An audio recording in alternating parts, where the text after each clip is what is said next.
Hola, mi nombre es Sara Zacharías. En este segundo video de la carta de Pablo a los Filipenses, vamos a estudiar los métodos de estudio inductivo, literario y panorámico, para así tener una perspectiva general de este escrito. Y después pasaremos a ahondar en algunos de los detalles del primer capítulo, lo cual espero les sea de ayuda para su interpretación y aplicación de esta maravillosa carta. Comencemos con el método literario. De nuestra observación podemos rescatar que esta carta contiene todas las partes de una típica carta del primer siglo, aunque algunos estudiosos dicen que posiblemente Filipenses consiste de más de una carta, puesto que pareciera que la carta contiene varias despedidas y algunos cambios drásticos de tono y contenido. Ahora, es importante notar esto, pero como realmente no hay suficiente evidencia para probar concretamente ninguna de estas hipótesis, en nuestro estudio nos vamos a enfocar en usar las herramientas que hemos venido aprendiendo durante nuestra escuela. Así que pasemos a identificar las partes de esta carta. Esto posiblemente sea un repaso para usted, pues algunas de estas partes ya fueron analizadas en el primer video y de seguro usted ya las ha identificado durante su observación, pero siempre es bueno ver la información desde otro ángulo. Entonces tenemos que el autor lo encontramos en el 1.1, al igual que los destinatarios. La siguiente parte de la carta, el saludo, lo encontramos en el 1.2. Y a continuación tenemos la oración o acción de gracias, que comienza en el versículo 3 del capítulo 1, llegando hasta el versículo 11 del mismo capítulo. Después tenemos el texto, que comienza en el 1.12 y termina en el capítulo 4, versículo 20.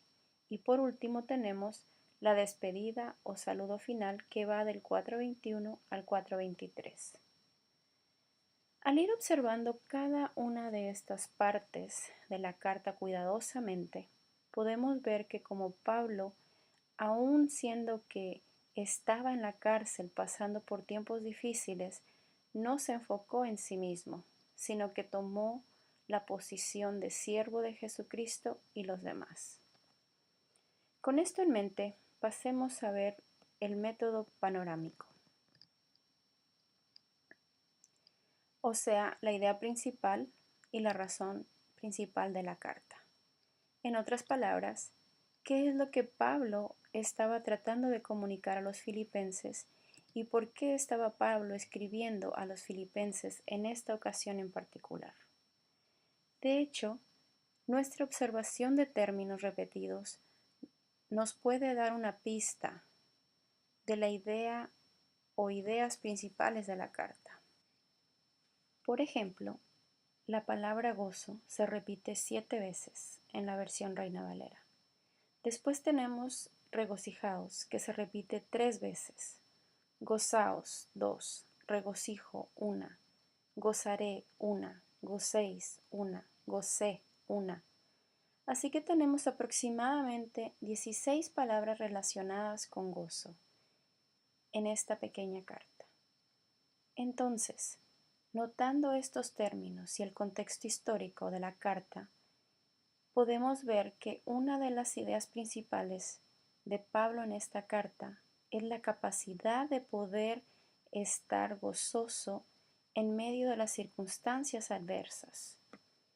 Aún más, en el capítulo 4, versículo 4, Pablo les ordena regocijarse en todo tiempo. Pablo está determinado a gozarse, a alegrarse siempre, y pide lo mismo de los filipenses, puesto que el gozo de un cristiano se encuentra en Cristo y no en las circunstancias.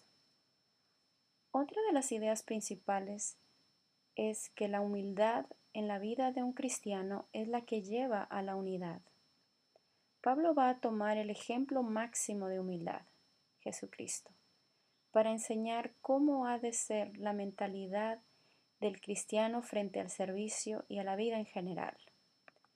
Y por último, Pablo quería mostrar a los filipenses que Cristo es la meta principal de los cristianos, sin importar la situación en que se encuentren o quiénes son. Estas son algunas de las ideas que se encuentran en la carta. Usted tal vez haya identificado otras, lo cual es excelente. A continuación, vamos a estar explorando algunas de las razones principales por las cuales Pablo estaba escribiendo a los filipenses. O sea, el por qué estaba Pablo escribiendo a los filipenses en esta ocasión en particular.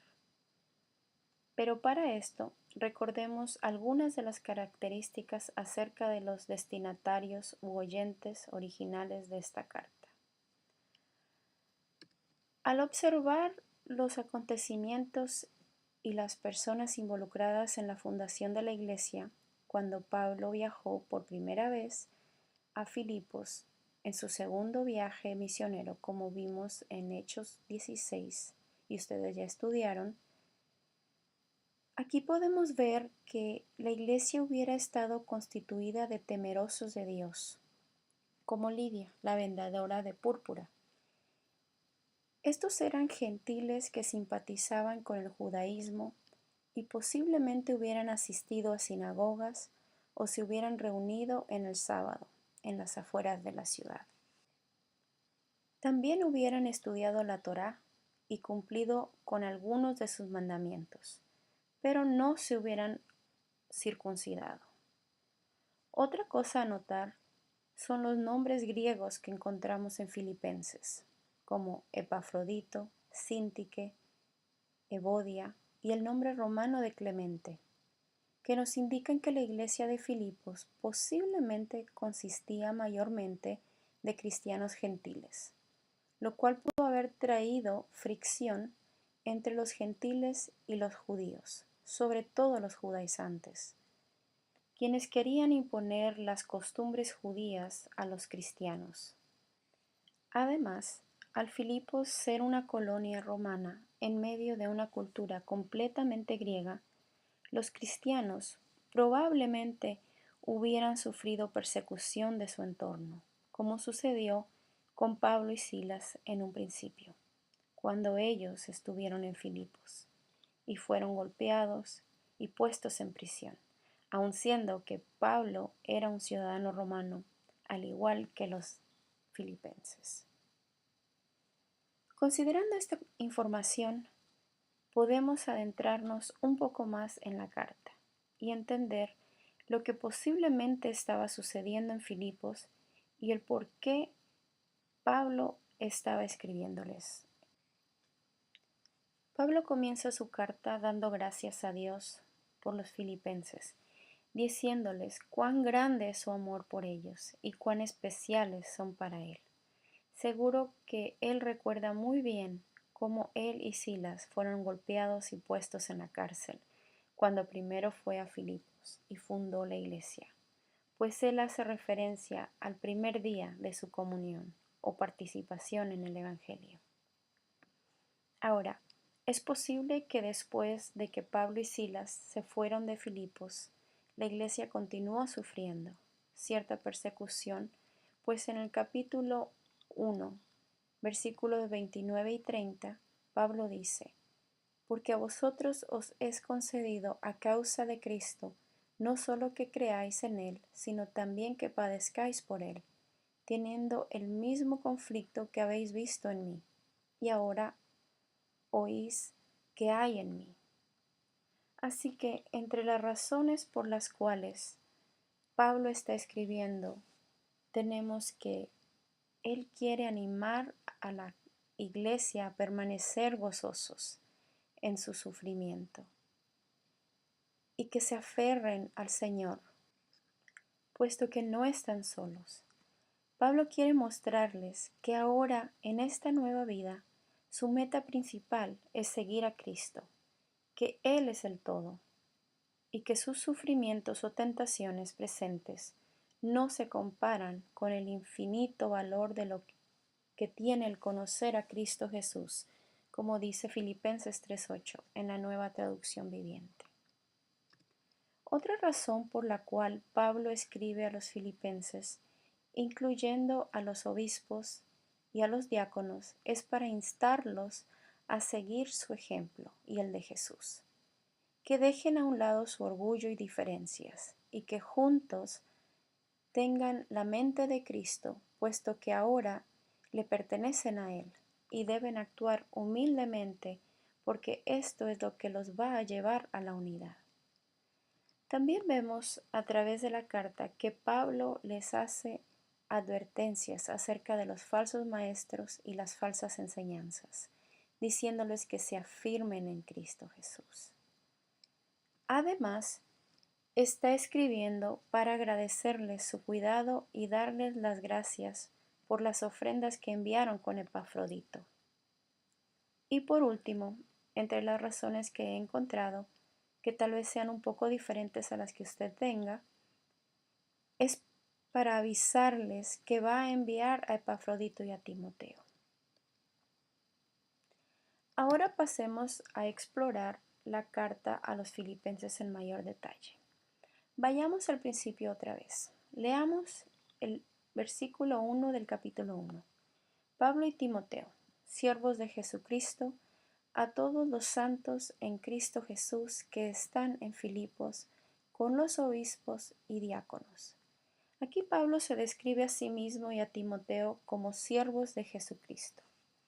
La concordancia Strong's dice que la palabra que Pablo utiliza aquí es el término griego doulos, que habla de un esclavo, ya sea literalmente o figurativamente, y este esclavo puede ser voluntario o involuntario.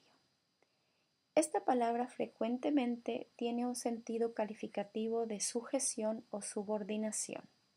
En otras palabras, Pablo se introduce como un esclavo de Jesucristo y como ya hemos estudiado en libros anteriores, como la carta a Filemón, un esclavo le pertenece 100% a su amo, no tenía derechos, básicamente su vida no era de él, estaba sujeto a todo lo que su amo o dueño quisiera. O sea, Pablo y Timoteo existían solamente para hacer la voluntad de su Señor, amo y dueño Jesucristo.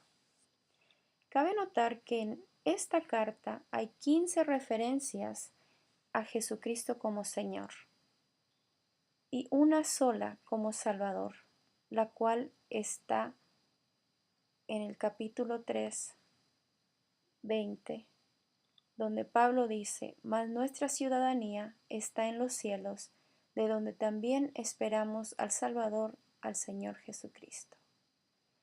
Así que Pablo realmente sabía quién él era y quién era su Señor.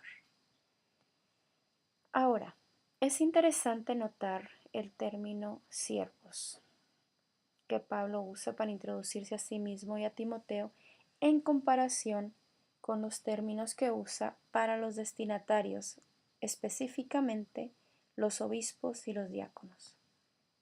Como ya vimos,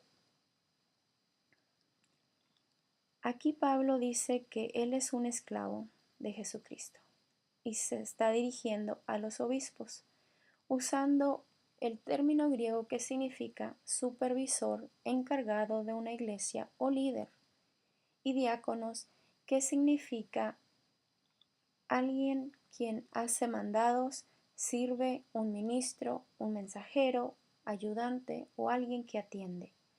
Así que Pablo se identifica con el término de menor autoridad.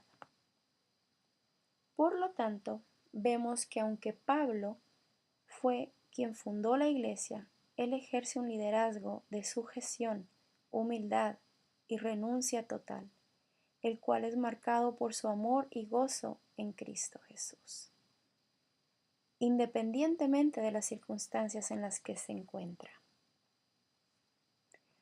Pablo desde el comienzo de la carta se despoja de toda reputación. lo cual ya viene marcando el tono de la carta desde un principio.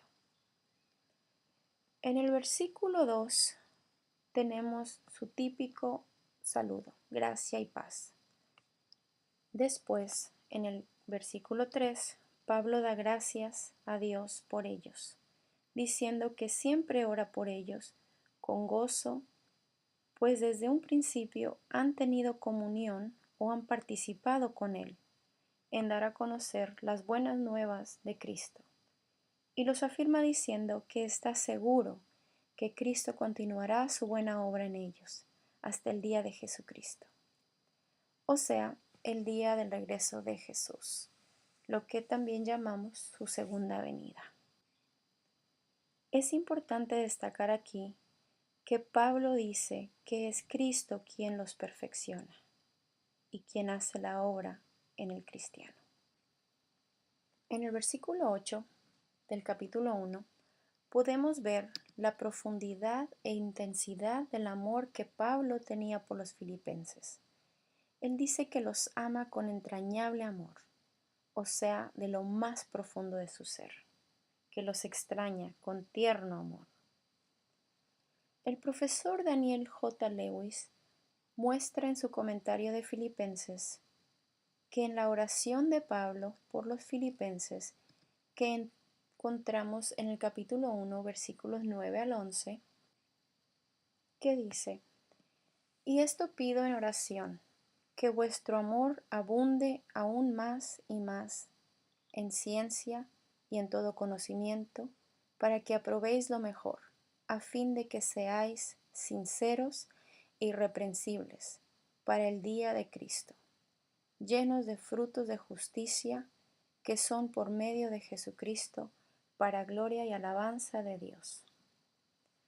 Aquí Pablo enfatiza las metas clásicas de la madurez cristiana, que son el crecer en amor, conocimiento profundo, visión o experiencia, sinceridad y ser intachable o sin falta. Puesto que utiliza Pablo los siguientes términos griegos en su oración: ágape, amor, que es particularmente altruismo; epignosis. El prefijo epi intensifica la palabra, por lo tanto, Pablo está hablando de un conocimiento profundo. Aistesis, una visión profunda o experiencia de donde viene la palabra estético. Eilikrines, puro, inmaculado, sincero. Aprokopos, sin mancha, inocente, sin ofensa, intachable o irreprensible. Bueno, estos son los ideales de un cristiano para Pablo, los cuales son muy diferentes a los que se tienen comúnmente hoy en día, como la comodidad material, las alzas emocionales, pasar buenos momentos. El conocimiento profundo y la experiencia o visión son las que capacitan al cristiano para poder evaluar o discernir correctamente y así poder aprobar lo que es mejor, como dice Pablo. Y al ser capaces de discernir lo mejor, se puede entonces llegar a ser sinceros o puros e irreprensibles. Note que Pablo usa por segunda vez en este capítulo la frase el día de Cristo, que como ya dijimos se refiere al regreso de Jesucristo o su segunda venida. Pablo tenía el retorno de su Señor tan en mente y vivía de acuerdo a ello, y deseaba que los filipenses lo tuvieran también, al igual que deberíamos de tenerlo nosotros hoy en día. La frase llenos de frutos de justicia o salvación, como dice la Nueva Traducción Viviente, hace un paralelo a la lista de los frutos del Espíritu Santo que se encuentran en Gálatas 5, 22 al 23, que son alegría, paz, paciencia, amabilidad, bondad, fidelidad, humildad, dominio propio. Solo que en Filipenses, Pablo dice que estos frutos son producidos por medio o a través de Jesucristo. Por lo tanto, la meta principal de un cristiano no es tener una vida feliz y cómoda, sino vivir un estilo de vida que traiga gloria y alabanza a Dios. En el resto del primer capítulo, Pablo les habla de su situación presente, o sea, lo que está viviendo en el momento en que está escribiendo la carta. En los versículos 12 al 14, Pablo les dice que a pesar de que se encuentra preso y que posiblemente sea ejecutado, el Evangelio sigue creciendo. Que el estar preso no lo ha limitado, sino le ha dado la oportunidad de difundir las buenas nuevas de Cristo en donde se encuentra, lo cual había animado a los otros a predicar a Jesús con mayor osadía.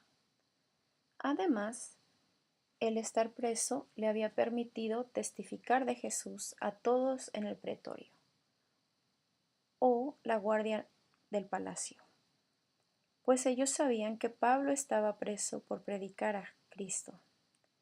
Pablo no perdía una oportunidad para dar a conocer a Jesucristo. Después, en los versículos 15 al 18, escribe cómo algunos están predicando el Evangelio con motivaciones erradas o egoístas, lo cual a él realmente no le importa, pues se goza en que de un modo u otro el Evangelio o Cristo está siendo predicado. En los siguientes versículos del 19 al 26 les cuenta a los filipenses acerca de su expectativa de ser liberado gracias a su oración y la ayuda del Espíritu de Cristo. Aquí cabe pensar acerca de la diferencia entre la situación cuando Pablo estuvo preso en Filipos y esta ocasión. En Filipos, él vivió una liberación milagrosa, mas ahora está viviendo todo un proceso, esperando un juicio y un veredicto. ¿Qué pensarán los filipenses de esto? Pero es importante notar la renuncia de Pablo y cómo, aunque espera ser liberado, sabe que su caso es de vida o muerte, mas tiene la certeza de que ya sea que él sea ejecutado o liberado, su vida va a magnificar, como dice la Reina Valera, o exaltar a Jesucristo. Pablo tiene una cosa en mente: Cristo. Cristo es su todo, mas está contemplando un dilema. Por un lado, él quisiera morir y estar con su Señor, su amo, su dueño, su todo.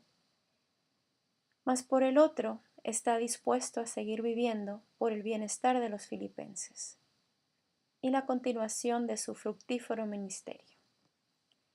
Así que, ya sea que Pablo viva o muera, Cristo iba a ser exaltado.